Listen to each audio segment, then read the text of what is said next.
அனைவருக்கும் வணக்கம். எல்லாரும் நல்லா இருக்கீங்களா? பாதுகாப்பாக இருக்கீங்களா? நானும் நல்லா இருக்கேன், பாதுகாப்பாகவும் இருக்கேன். சரி, நான் யாருன்னு கண்டுபிடிச்சிட்டிங்களா? உண்மையிலேயே கண்டுபிடிச்சிட்டிங்களா? ரொம்ப சந்தோஷம். ஆமாம், நான் உங்கள் இயற்பியல் ஆசிரியை ரேவதி சின்னத்தம்பி தான் பேசுகிறேன். சரி கண்ணுங்களா, இன்றைக்கி வகுப்பை தொடங்கலாமா? சரி வாங்க.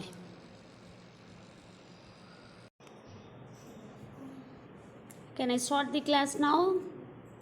Yes. First, I will discuss about definition of physical quantities. Definition அப்படின்னா வரையறை. Physical quantitiesனா இயற்பியல் அளவுகள் அல்லது ராசிகள் அப்படின்னு சொல்லுவோம். இப்போ அந்த ஃபிசிக்கல் குவான்டிட்டிஸை எப்படி நம்ம டிஃபைன் பண்ண போகிறோம், இயற்பியல் ராசிகளை எப்படி வரையறுக்க போகிறோம் அப்படிங்கிறத தான் தெரிஞ்சுக்க போகிறோம். சரிங்களா? Definition of physical quantities. Quantities that can be measured and in terms of which laws of physics are described are called a physical quantities. என்னங்கன்னு அர்த்தம் அதுக்கு? குவான்டிட்டிஸ்னால் அளவுகள்னு நான் சொல்லியிருக்கேன். மெஷர்டு அப்படின்னா அளவீடு செய்கிறது.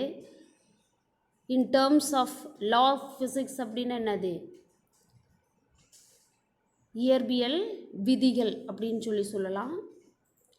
டெஸ்கிரைப்டு அப்படின்னா விவரிக்கிறது. சரிங்களா? அப்போ இதுக்கு என்ன அர்த்தம்? Quantities that can be measured and in terms of which laws of physics are described are called physical quantities. அதாவது அளவிடப்படக்கூடியதும் அதன் மூலம் இயற்பியல் விதிகளை விவரிக்கத்தக்கதுமான அளவுகள் இயற்பியல் அளவுகள் என்று வரையறுக்கிறோம். Examples: length, mass, time, force, energy, இதெல்லாம் சொல்லலாம். எடுத்துக்காட்டு என்னென்ன சொல்லலாம்? லென்த் அப்படின்னு என்னது? நீளம். மாஸ் அப்படின்னா நிறை. டைம் அப்படின்னா காலம். ஃபோர்ஸ்னா விசை. எனர்ஜினா ஆற்றல், எக்ஸட்ரா. இன்னும் இந்த மாதிரி நிறைய இருக்குது. இதை டீட்டெயில்டாக நான் உங்களுக்கு எங்கே சொல்லித்தர போகிறேன் அப்படின்னா ஃபண்டமெண்டல் அண்ட் டெரைவ்டு குவான்டிட்டிஸில் சொல்லித்தர போகிறேன். அப்போ விரிவாக பேசிக்கலாமா? ஓகே.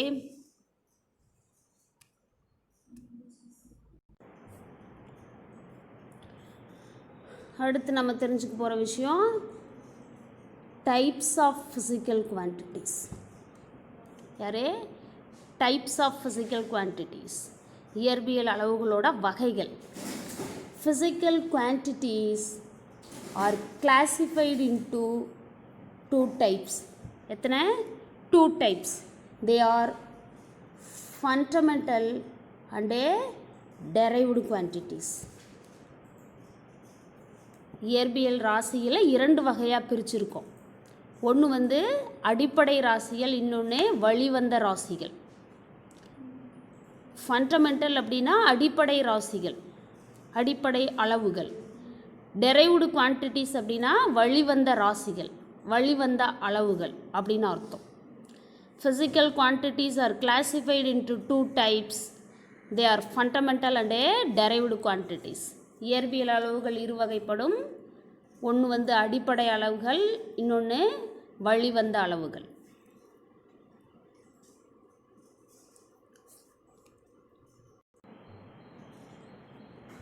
இதில் ஃபஸ்ட்டு நம்ம டிஃபைன் பண்ண போகிற விஷயம் என்ன அப்படின்னா fundamental quantities. Fundamental are base quantities, அடிப்படை அப்படின்னு அர்த்தம். ஃபண்டமெண்டல்னாலும் பேஸ்னாலும் அடிப்படை அப்படின்னு அர்த்தம். Fundamental are base quantities are quantities which cannot be expressed in terms of any other physical quantities. Fundamental ஆர்னா ஆர் பேஸ் குவான்டிட்டிஸ் அப்படின்னா அடிப்படை ராசிகள். cannot be expressed அப்படின்னா வேறு எந்த ஒரு இயற்பியல் ராசியினாலும் வருவிக்க முடியாதது. in terms of any other physical quantities, வேறு எந்த ஒரு இயற்பியல் ராசியை அடிப்படையாக வச்சும் வருவிக்க முடியாதது அப்படின்னு அர்த்தம். Fundamental are base quantities are quantities which cannot be expressed in terms of any other physical quantities. அதாவது வேறு எந்த ஒரு இயற்பியல் அளவுகளாலும் அல்லது ராசிகளாலும் குறிப்பிடப்பட இயலாத அல்லது வரையறுக்கப்பட இயலாத அளவுகள் அடிப்படை அளவுகள் அப்படின்னு சொல்லி சொல்கிறோம். எக்ஸாம்பிள் பாருங்கள், தீஸ் ஆர் லென்த்துன்னு என்னதே நீளம், மாஸ் நிறை, டைம் காலம், எலக்ட்ரிக் கரண்ட் அப்படின்னா மின்னோட்டம், டெம்பரேச்சர் அப்படின்னா வெப்பநிலை, லூமினஸ் இன்டென்சிட்டி அப்படின்னா ஒளிச்செறிவு ஒளியோட அடர்வு, and the amount of substance யாரே அமௌண்ட் ஆஃப் சப்ஸ்டன்ஸ் இதெல்லாம் தான் யார் ஃபண்டமெண்டல் குவான்டிட்டிஸ். கொஷின் எப்படி தெரியுமா கேட்பாங்க 2 மார்க்ஸில், what is meant by fundamental quantities, give some examples அப்படின்னு கேட்பாங்க. இல்லை அப்படின்னா list out the fundamental quantities அப்படின்னு சொல்லி கொஷின் கேட்பாங்க. அப்போ என்ன செய்யணும், இந்த 7 குவான்டிட்டிஸு எழுதணும். Yes, fundamental are base quantities are quantities which cannot be expressed in terms of any other physical quantities. These are length, mass, time, electric current, temperature, luminous intensity and amount of substance. அடுத்து நம்ம தெரிஞ்சுக்க போகிற விஷயம் derived quantities. Quantities that can be expressed in terms of fundamental quantities are called derived quantities. Can be expressed in terms of fundamental quantities. அடிப்படை ராசிகளை வச்சு நம்ம வருவிக்கிறது வழிவந்த ராசிகள் அப்படின்னு அர்த்தம். For example area, volume, velocity, acceleration, force. ஏரியானா என்னது, தமிழில் பரப்புன்னு அர்த்தம். வால்யூம்னா கன அளவு அல்லது பருமன் அப்படின்னு சொல்லலாம். வெலாசிட்டி அப்படின்னா திசை வேகம். அதில் ஸ்கேலார் வெக்டார்னு இருக்குது இல்லையா. வெலாசிட்டியை ஸ்கேலார் வெக்டார்னு நம்ம பிரிக்க முடியும். ஸ்கேலார் ஃபார்மில் ஸ்பீடுன்னு சொல்லுவோம், வெக்டார் ஃபார்மில் வெலாசிட்டின்னு சொல்லுவோம். ஆக்சலரேஷன் அப்படின்னா முடுக்கம், ஃபோர்ஸ் அப்படின்னா விசை. இது எல்லாம் தான் யார் டெரைவ்டு குவான்டிட்டிஸ். ஃபார் எக்ஸாம்பிளுக்கு நம்ம ஏரியாவை எடுத்துக்கலாம். ஏரியான்றதை எப்படி நாம் டெரைவ்டு குவான்டிட்டிஸ்னு சொல்கிறோம் அப்படின்னு பார்க்கும்போது, ஏரியாவை வந்து கேபிட்டல் ஏன்னு சொல்லி நம்ம ரெப்ரசன்ட் பண்ணலாம். ஒரு ஆப்ஜெக்டோட ஏரியாவை எப்படி நம்ம டெரைவ் பண்ணுவோம் ஆர் எப்படி டிட்டர்மைன் பண்ணுவோம், லென்த் இன்ட்டு பிரெத்து, கரெக்டாக, length into breadth or any 2 sides of that ஆப்ஜெக்டை ஏரியான்னு சொல்லலாம். கரெக்டுங்களா. இப்போ பாருங்கள், இப்போ லென்த்தையும் நம்ம என்னன்னு சொல்லலாம், மீட்டரில் தான் மெஷர் பண்ண போகிறோம். பிரெத்தையும் என்னென்னு பண்ண போகிறோம், மீட்டர்னு தான் மெஷர் பண்ண போகிறோம். அப்போ எனி 2 sides லென்த்துன்ட்டு லென்த்துன்னு எழுதிக்கலாமா. அப்போ என்ன ஆகும், ஏரியா யூனிட் என்னது, லென்த்தோட யூனிட் மீட்டர். இதெல்லாம் நான் விரிவாக உங்களுக்கு சொல்லி தருவேன். அப்புறம் மீட்டர். அப்போ மீட்டர் இன்ட்டு மீட்டர் என்னது குட்டி, மீட்டர் ஸ்கொயர். அப்போது லென்த்து பிரெத்து அப்படிங்கிற 2 ஃபிசிக்கல் குவான்டிட்டியை யூஸ் பண்ணி தான் நம்ம என்ன பண்ணுறோம், ஏரியாங்கிற இன்னொரு ஃபிசிக்கல் குவான்டிட்டியை டெரைவ் பண்ணியிருக்கோம். கவனிக்கிறோமா, லென்த்து பிரெத்து அப்படிங்கிற 2 ஃபிசிக்கல் குவான்டிட்டியை யூஸ் பண்ணி தான் ஏரியா அப்படிங்கிற 3rd ஃபிசிக்கல் குவான்டிட்டியை நம்ம டெரைவ் பண்ணியிருக்கோம். எஸ், அதனால தான் ஏரியான்றது யார், derived quantity. All of you got my point? Yes, good. Quantities that can be expressed in terms of fundamental quantities are called derived quantities.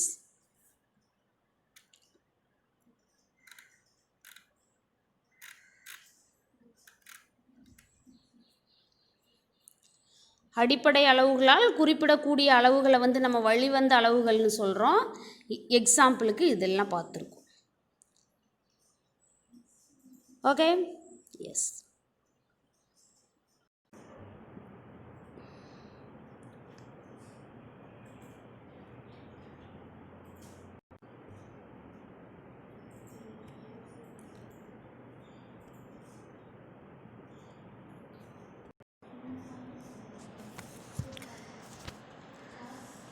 அடுத்து நம்ம தெரிஞ்சுக்க போகிற விஷயம் definition of unit and its types. அலகுகளோட வகைகள் மற்றும் அதனோட வரையறை அப்படின்னு சொல்லலாம்.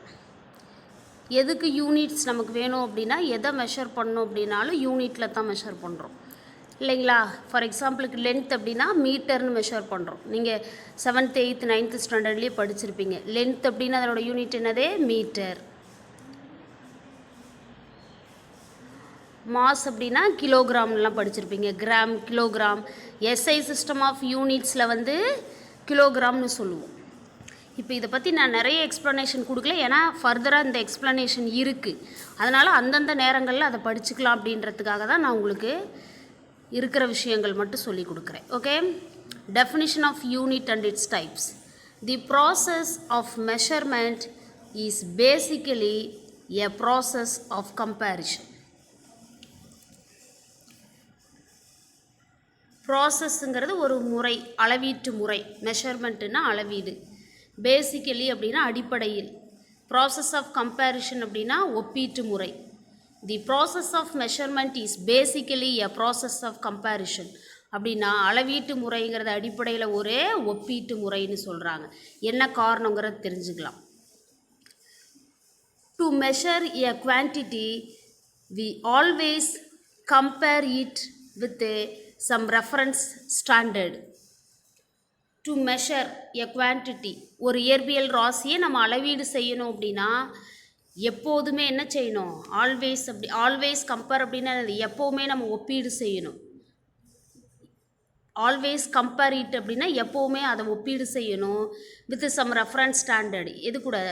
சம் படித்தர அளவுகளோட ஒப்பீடு செய்யணும். வித் அப்படின்னா அதனுடன், ரெஃபரன்ஸ் ஸ்டாண்டர்டுனா படித்தர அளவுடன் அப்படின்னு சொல்லலாம். இருக்குங்களா? இப்போ இது கீழே எக்ஸாம்பிள் டைரெக்டாகவே சொல்லிட்டா? Okay. For example, when we state that a rope is 10 meter long, it is to say that it is 10 times as long as an object whose length is defined as 1 meter. when we state that, எப்போ நம்ம அதை வரையறை செய்ய போகிறோம்? எதை? rope is 10 meter. ஒரு கயிறு, rope is 10 meter long. அதனோட ஒரு கயிறோட நீளம் 10 மீட்டர் அப்படின்னு சொல்லி. it is to say that it is 10 times as long as an object whose length is defined as 1 meter. என்னது அர்த்தம்? 1 மீட்டர் நீளம் இருக்கிற ஒரு பொருளோட அளவில் 10 மடங்கு இருக்குது அப்படின்னு சொல்கிறோம். கயிறு ஒன்றோட நீளம் 10 மீட்டருங்கிறது 1 மீட்டர் நீளம் என வரையறுக்கப்பட்ட ஒரு பொருளோட நீளத்தை போல 10 மடங்கு நீளம் உள்ளது அப்படின்னு நம்ம சொல்லுவோம். such a standard is known as the unit of the quantity. அந்த ஸ்டாண்டர்ட் வேல்யூ தான் அந்த குவான்டிட்டியோட யூனிட், அந்த படித்தர அளவு தான் அந்த இயற்பியல் ராசியோட அலகு அப்படின்னு சொல்கிறது. Here 1 metre is the unit of the quantity of length. நீளத்தோட அலகு தான் இங்கே 1 மீட்டர் அப்படிங்கிறது சொல்கிறாங்க. எக்ஸாம்பிள் புரியுதா? ஓகே. அடுத்து நம்ம என்ன பண்ண போகிறோம் அப்படின்னா, யூனிட்னா என்ன, வாட் இஸ் மீன் பை யூனிட்ன்றதை தெரிஞ்சுக்க போகிறோம்.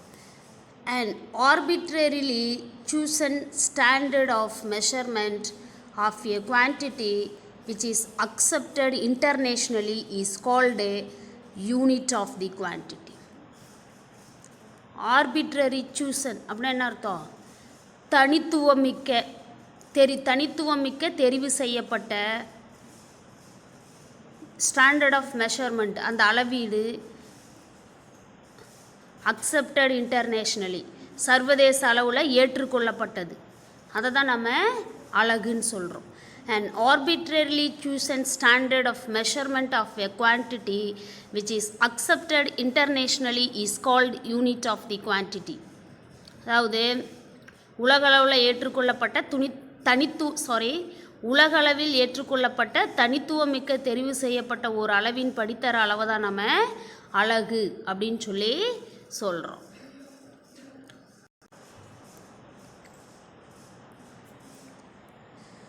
The unit is in which the fundamental quantities are measured or called a fundamental or base units. இப்போ உங்களுக்கு விஷயம் ஈஸியாக புரிஞ்சிருக்கும். ஃபிசிக்கல் குவான்டிட்டிஸை 2 டைப்ஸாக கிளாஸிஃபை பண்ணுறோம், ஃபண்டமெண்டல் அண்டு டெரைவ்டு குவான்டிட்டிஸ். அப்போ அதனோட யூனிட்ஸ், ஃபண்டமெண்டல் யூனிட்டுங்கிறது யார் அப்படின்னா, the units which are used to measure the fundamental quantities. அடிப்படை ராசிகளை அளவீடு செய்கிறதுக்கு நம்ம பயன்படுத்துகிற அலகை தான் அடிப்படை அலகுன்னு சொல்லுவோம். All of you clear with this? The unit in which the fundamental quantities are measured are called fundamental or base unit, and the units of measurement of all other physical quantities which can be obtained by a suitable multiplication or division of powers of fundamental units are called a derived units. Derived unit derive பண்ணணுன்னா என்ன செய்கிறது? Fundamental குவான்டிட்டிஸை use பண்ணி multiply பண்ணியிருக்கலாம், divide பண்ணியிருக்கலாம், பவரில் எழுதியிருக்கலாம். இந்த மாதிரி கன்வர்ஷன்லாம் பண்ணால் தான் நமக்கு யார் கிடைப்பா? டெரைவ்டு குவான்டிட்டிஸ் கிடைக்கும். இப்போ ஏரியா அப்படின்னா லென்த் இன்ட்டு லென்த்து, அப்போ metre into metre, metre square அப்படிங்கிறது தான் யார்? Fundamental unit. சரிங்களா? அதுவே வெலாசிட்டி அப்படின்னா என்னது? distance traveled by an object with respect to time. அப்போ மீட்டர் பர் செகண்டு. அப்போ அந்த பர் செகண்ட் அப்படிங்கிறது என்ன செய்வோம்? Velocity displacement by time. இங்கே டிஸ்பிளேஸ்மெண்ட்டுக்கு யூனிட் என்னது? மீட்டர். எல்லாத்தையும் மீட்டரில் தான் மெஷர் பண்ணுவோம். இது செகண்டு. மீட்டர் பர் செகண்ட் சொல்லலாம். இல்லைன்னா என்ன பண்ணலாம்? Metre second power -1. இங்கே எழுதுகிற பாருங்க, ஸ்பேஸ் 10ல் மீட்டர் செகண்ட் பவர் -1. இப்போ இந்த இடத்துல என்ன பண்ணியிருக்கோம்? வெலாசிட்டியோட யூனிட்டை வந்து டிவிஷனில் எழுதியிருக்கோம். இங்கே என்ன பண்ணியிருக்கோம்? பவரில் எழுதியிருக்கோம். மீட்டர் பர் செகண்டுங்கிறது டிவிஷனில் இருக்குது, மீட்டர் செகண்ட் பவர் -1ங்கிறது பவரில் இருக்குது. அப்போது டெரைவ்டு குவான்டிட்டிஸை மெஷர் பண்ணுறதுக்கு நம்ம யூஸ் பண்ணுற யூனிட்ஸ் தான் என்னது? Derived units. அதான் இங்கே சொல்லியிருக்காங்க, the units of measurement of all other physical quantities which can be obtained by a suitable multiplication or division of powers of fundamental units are called a derived units. அடிப்படை அளவுகளை அளந்தறியும் அலகுகளை நம்ம அடிப்படை அலகுகள்னு சொல்கிறோம். மற்ற இயற்பியல் அளவுகளை அளவிடுவதற்காக நம்ம அடிப்படை அலகுகளோட தகுந்த பெருக்கல் அல்லது வகுத்தல்களின் அடுக்குகளால் பெறப்படும் அலகுகளை தான் நம்ம வழிவந்த அலகுகள் அப்படின்னு சொல்லி சொல்கிறோம். Isn't it? Okay. அடுத்து நம்ம தெரிஞ்சுக்க போகிற விஷயம் சிஸ்டம் ஆஃப் யூனிட்ஸ். இப்போ மாசர் இருக்குது அப்படின்னா அதனோட யூனிட்டு கிலோகிராம் அப்படின்னு சொல்லி சொல்கிறோம் இல்லையா? கிலோகிராம் அப்படிங்கிறது எஸ்ஐ சிஸ்டம் ஆஃப் யூனிட்ஸ். இதுவே மாச கிராம் அப்படின்னு சொன்னோன்னா சிஜிஎஸ் சிஸ்டம் ஆஃப் யூனிட்ஸ்ன்னு சொல்கிறோம். டிஃப்ரென்ஸ் புரியுதாக்கனே? Different types of measurement systems, பல்வேறு அளவீடு முறைகள் அப்படின்னு சொல்லி சொல்கிறோம். இப்போ மாஸ் அப்படிங்கிற ஒரு ஃபிசிக்கல் குவான்டிட்டியை நான் எடுத்துக்கிறேன். எஸ்ஐ சிஸ்டம் ஆஃப் யூனிட்ஸில் அதனோட யூனிட் கிலோகிராம். அதுவே சிஜிஎஸ் சிஸ்டம் ஆஃப் யூனிட்ஸில் யூனிட் ஆஃப் மாஸ் அப்படிங்கிறது கிராம். டிஃப்ரென்ஸ் புரியுதா? இதை தான் நம்ம different types of measurements of system. ஒரு ஆப்ஜெக்டோட மெஷர்மெண்ட்டை வந்து வெவ்வேறு சிஸ்டம் ஆஃப் யூனிட்ஸில் எப்படி மெஷர் பண்ணுறது, அதை தான் வந்து கிளாஸிஃபை நம்ம பண்ணியிருக்கோம். சரிங்களா? A complete set of units which is used to measure all kinds of fundamental and derived quantities is called a system of units. A complete set of units. Complete set of units அப்படின்னு அர்த்தம் ஒரு முழுமையான அலகுகள், எல்லா அடிப்படை ராசிகளுக்கும் எல்லா வழிவந்த ராசிகளுக்கும் அதை நாம் பயன்படுத்தணும். அதுதான் கம்ப்ளீட் செட் ஆஃப் யூனிட்ஸ்னு சொல்கிறது.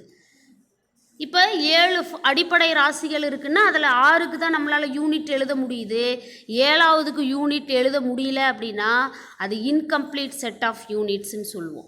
இப்போ ஃபண்டமெண்டல் குவான்டிட்டிஸில் இருக்கிற 7 குவான்டிட்டிஸுக்கும் நம்மளால் யூனிட் அப்ளை பண்ண முடியுது அப்படின்னா that only is complete set of units. All of you got my point? Yes. A complete set of units which is used to measure all kinds of fundamental and derived quantities is called a system of units. Yes. அனைத்து விதமான அடிப்படை மற்றும் வழிவந்த அளவுகளை அளக்க பயன்படும் அலகுகளின் ஒரு முழுமையான தொகுப்பை தான் நம்ம அளவீடு முறை அப்படின்னு சொல்லி சொல்கிறோம். Here are the common system of units used in mechanics. இங்கே வந்து சொல்லியிருக்கோன்னு சொல்கிறாங்க, எந்திரவியலில் பயன்படும் பொதுவான அலகு முறைகளை வந்து கீழே சொல்லியிருக்கோம் அப்படின்னு சொல்லி சொல்கிறாங்க. ஃபஸ்ட்டு இருக்கிறது யார்?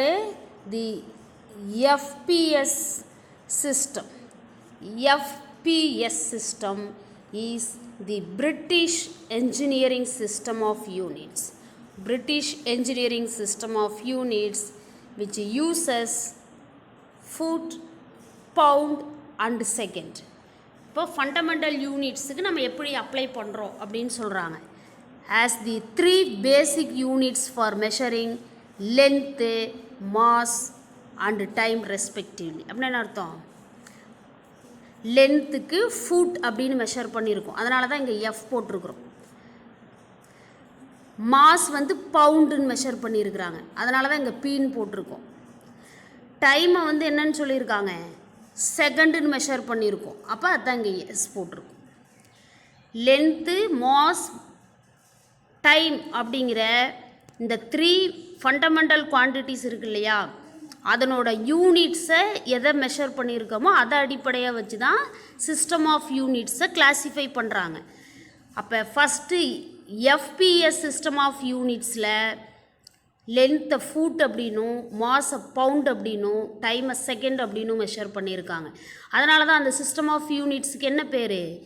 FPS system of units. FPS அலகுமுறை ஒரு பிரிட்டிஷ் அலகுமுறை. இந்த முறையில் வந்து நீளம், நிறை மற்றும் காலத்தை அளக்க முறையே அடி, ஃபுட் அப்படின்னா அடின்னு அர்த்தம். இத்தனை அடி, இப்போ வீடு கட்டடம் கட்டும் போதெல்லாம் இத்தனை அடி கடக்கால் போட்டிருக்கோம் அப்படின்லாம் சொல்கிறாங்க, கேள்விப்பட்டிருப்பீங்க. ஃபுட்டுனா அடி, பவுண்டு, காலத்தை வந்து வினாடி ஆகிய 3 அடிப்படை அலகுகளை பயன்படுத்தி இருக்காங்க. அடுத்து CGS system of units is the Gaussian system which is uses centimetre, gram and second. டைமை வந்து செகண்டுன்னு மெஷர் பண்ணியிருக்கு. சென்டிமீட்டருக்கு சி, லென்த்தை சென்டிமீட்டர்னு மெஷர் பண்ணியிருக்கோம், மாஸை கிராம்னு மெஷர் பண்ணியிருக்கோம், டைமை வந்து செகண்டுன்னு மெஷர் பண்ணியிருக்கோம். அதனால தான் இதுக்கு பேர் என்னது? CGS system of unit, CGS அலகுமுறை அப்படின்னு சொல்லி சொல்கிறது.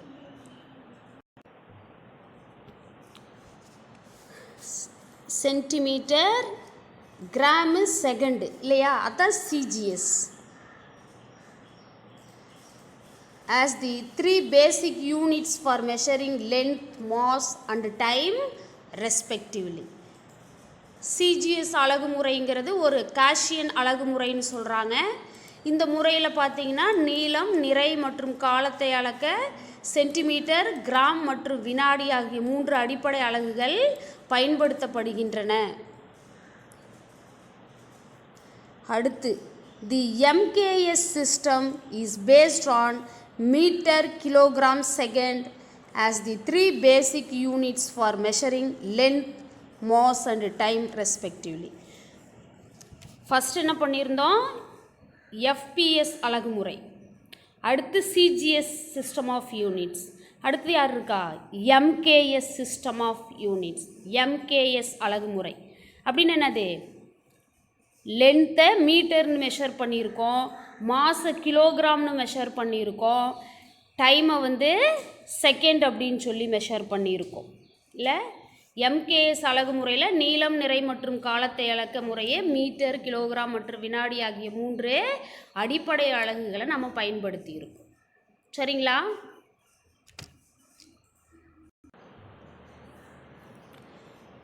அடுத்து 4th சிஸ்டம் ஆஃப் யூனிட் தான் SI system of units. SI அலகுமுறை இதுதான் நம்ம இன்றைக்கி பயன்படுத்திக்கிட்டு இருக்கிறது இல்லையா? இப்போ ஃபைனலாக நம்ம ஒரு முடிவுக்கு வந்திருக்கோம் எஸ்ஐ சிஸ்டம் ஆஃப் யூனிட்ஸுக்கு. The system of units used by scientist and engineers around the world is commonly called the metric system. But அப்படின்னு சொல்கிறாங்க, since 1960 it has been known officially as the International System or SI System of Units. International System of Unitsங்கிறத சுருக்கமாக SI System of Unitsன்னு சொல்கிறோம் இல்லைங்களா? என்ன பண்ணியிருக்காங்க, அறிவியல் அறிஞர்கள் மற்றும் பொறியியல் வல்லுநர்கள்லாம் பார்த்தீங்கன்னா உலகம் முழுவதும் பயன்படுத்தப்பட்ட அலகு முறை மெட்ரிக் முறைன்னு சொல்கிறாங்க. ஆனால் 1960க்கு அப்புறம் பார்த்திங்கன்னா இது ஒரு பன்னாட்டு அலகு முறை, இன்டர்நேஷ்னல் சிஸ்டம், உலகம் ஃபுல்லாக பயன்படுத்துறது, உலகம் முழுமைக்கும் பயன்படுத்துறது. அதான் சொல்கிறாங்க 1960க்கு பின்னாடி பார்த்திங்கன்னா பன்னாட்டு அலகுமுறை அல்லது எஸ்ஐ அலகுமுறையாக அனைவராலும் இந்த முறை ஏற்றுக்கொள்ளப்பட்டது. இந்த மெட்ரிக் முறை ஏற்றுக்கொள்ளப்பட்டதுனால தான் இதை வந்து சர்வதேச அலகுமுறை, இன்டர்நேஷ்னல் சிஸ்டம் ஆஃப் யூனிட்ஸ் அப்படின்னு சொல்லி சொல்கிறோம்.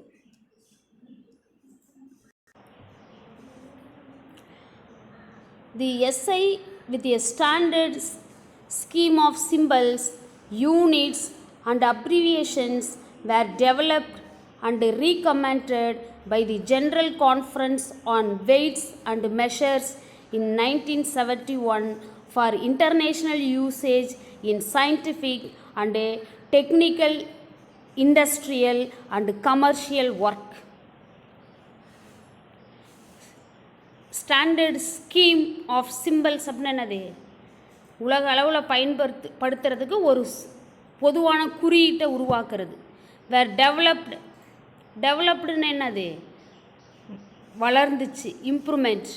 ரீகமெண்டட் அப்படின்னு என்னது, முன்மொழிகிறது. எங்கே, ஜென்ரல் கான்ஃபரன்ஸ், ஒரு பொது மாநாடு. எதை பற்றி, ஆன் வெயிட்ஸ் அண்டு மெஷர்மெண்ட்ஸ், எடை மற்றும் அளவீடை பற்றி 1971 ஒரு பொது மாநாடு நடந்திருக்கு. அந்த மாநாட்டில் தான் இந்த வழிமுறைகள்லாம் உருவாக்கி இருக்கிறாங்க. For international usage in scientific, technical, industrial and commercial work. அதாவது உலகளாவிய அறிவியல், தொழில்நுட்பம், தொழில்துறை மற்றும் வணிக பயன்பாட்டிற்காக 1971 நடைபெற்ற எடைகள் மற்றும் அளவீடுகள் பொது மாநாட்டில் எஸ்ஐ அலகுமுறையின் நிலையான திட்ட குறியீடுகள், சிம்பிள்ஸ், நிலையான திட்ட குறியீடுகள், அலகுகள் மற்றும் சுருக்க குறியீடுகள், சுருக்கி எழுதுறது. இப்போ மீட்டர் அப்படிங்கிறத ஸ்மால் எம்முன்னு மட்டும் போடுறது, அதுதான் சுருக்க குறியீடு. திட்ட குறியீடுகள், அலகுகள் மற்றும் சுருக்க குறியீடுகள் உருவாக்கப்பட்டு அனைவராலும் ஏற்றுக்கொள்ளப்பட்டன. All of you got my point? Yes, good. The advantages of the SI system are, SI அலகுமுறையோட சிறப்பியல்புகள், கேரக்டரிஸ்டிக்ஸ், ஃபீச்சர்ஸ், இந்த மாதிரி எது வேணாலும் சொல்லிகிட்டு இருக்கலாம். சரிங்களா? இதுதான் இப்போ 1 by 1 நம்ம பார்க்க போகிறோம். கண்ணே கவனிங்க.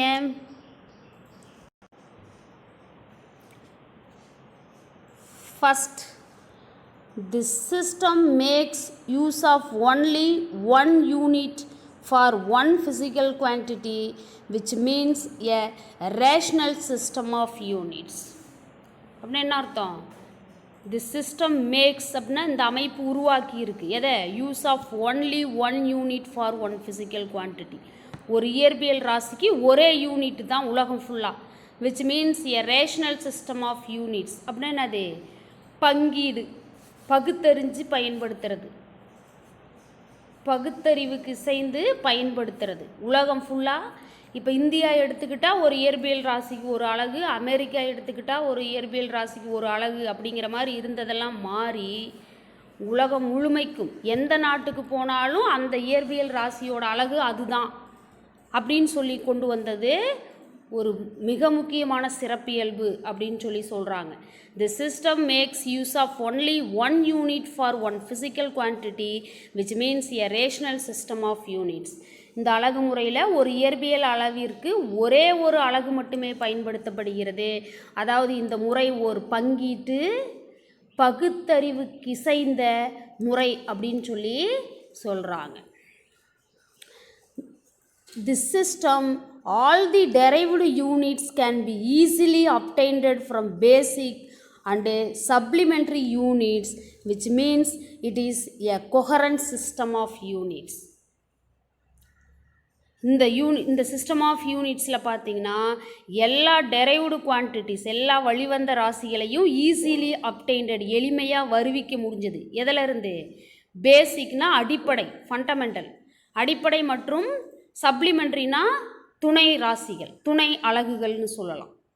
அதை வச்சு நம்ம என்ன பண்ணியிருக்கோம்? ஈஸியாக நம்ம டெரைவ்டு குவான்டிட்டிஸுக்கு யூனிட் டெரைவ் பண்ணிட்டோம். அப்போ இதுவே கொஹரண்ட் சிஸ்டம் ஆஃப் யூனிட்ஸ்ன்னு சொல்கிறாங்க. கொஹரண்ட் அப்படின்னா ஓரியல்பு, ஒத்த தன்மை இருக்கிற ஒரு அலகு முறைன்னு சொல்கிறாங்க. In this system, all the derived units can be easily obtained from basic and supplementary units, which means it is a coherent system of units.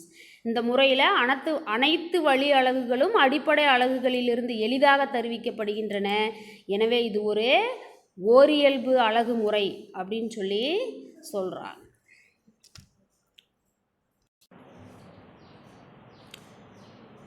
Third advantage, it is a metric system, which means that multiples and submultiples can be expressed as powers of 10.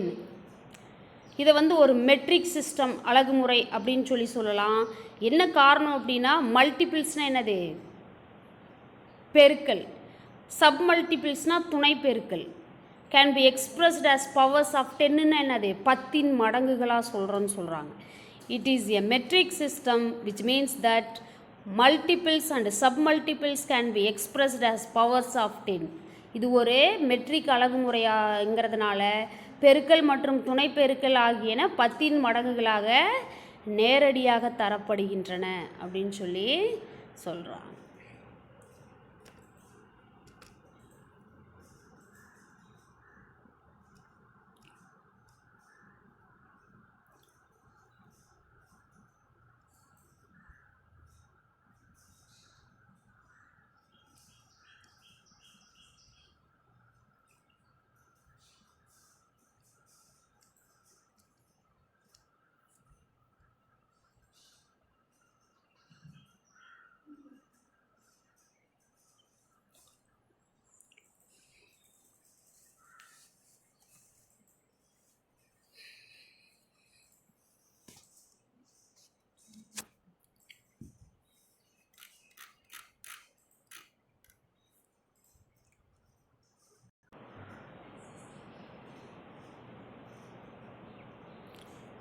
Lesson measurement, அதை பற்றி Lord kelvin அப்படிங்கிறவர் ஒரு statement கொடுத்துருக்கிறாரு. அளவீடு பற்றி Lord kelvin அப்படிங்கிறவர் ஒரு வரையறை கொடுத்துருக்கிறாரு. அதுதான் இப்போ என்னன்னு தெரிஞ்சுக்க போகிறோம். when you can measure what you are speaking about and can express it in numbers, you know something about it. அப்படின்னு என்ன அர்த்தம்? when அப்படின்னா எப்போ, யூ கேன் மெஷர்னா அளவீடு செய்கிறது, வாட் யூ ஆர் ஸ்பீக்கிங் அபவுட்னா அதை பற்றி நீ என்ன பேசுகிற, அண்டு கேன் எக்ஸ்பிரஸ் இட் அப்படின்னா அதை வெளிப்படுத்துறது எப்படி, இன் நம்பர்ஸ் அதை எண்களில் வெளிப்படுத்துறது, you know something about it அந்த நேரத்தில் அதை பற்றி சில விஷயங்கள் நீ தெரிஞ்சுக்குவ அப்படின்னு சொல்லி சொல்கிறாரு. பட் ஆனால் when you cannot express it in numbers, your knowledge is of a meager and unsatisfactory kind. But when you cannot express it ஆனால் எப்போ நீ அதை வெளிப்படுத்தலையோ, இன் நம்பர்ஸ் எண்களில் எப்போ அதை வெளிப்படுத்தலையோ அப்போ யுவர் நாலேஜ் அப்படின்னா உங்களோட அறிவு, ஆஃப் எ மீகர். மீகர் அப்படின்னா என்னது, கம்மியான அளவு. அண்டு அன்சாட்டிஸ்ஃபேக்டரி அப்படின்னா என்னது, ஒரு திருப்தி அடையாத அப்படின்னு அர்த்தம். என்னென்னு தெரிஞ்சுக்கலாமா? மெஷர்மெண்ட்டை பற்றி லார்டு கெல்வின் அப்படிங்கிற ஒரு கொடுத்த ஸ்டேட்மெண்ட் இது. when you can measure what you are speaking about and can express it in numbers, you know something about it. But when you cannot express it in numbers, your knowledge is of a meager and unsatisfactory kind. எதை நாம் சொன்னாலும் அதை என்ன பண்ணணும், நம்பரில் குறிப்பிடணும்னு சொல்கிறாரு. அதாவது நீங்கள் எதை பற்றி பேசுகிறீங்களோ அதனை அளவீடு செய்து பின்பு அதனை எண்களால் வெளிப்படுத்த முடியும் அப்படின்னா மட்டும்தான் உங்களுக்கு அதனை பற்றின ஓரளவு தெரிஞ்சிருக்கு அப்படின்னு நம்ம எடுத்துக்கலாம். ஆனால் எண்கள் மூலம் அதனை விளக்க முடியாது, சொல்ல தான் என்னால் முடியும் அப்படின்னு நீங்கள் சொன்னீங்கன்னா உங்களுக்கு மிக குறைவான மற்றும் போதுமானதான அளவே அதனை பற்றிய அறிவு உள்ளது அப்படின்னு சொல்லி யார் சொல்கிறா, அளவீடை பற்றி லார்டு கெல்வின் அப்படிங்கிறவர் சொல்கிறார். Okay, fine.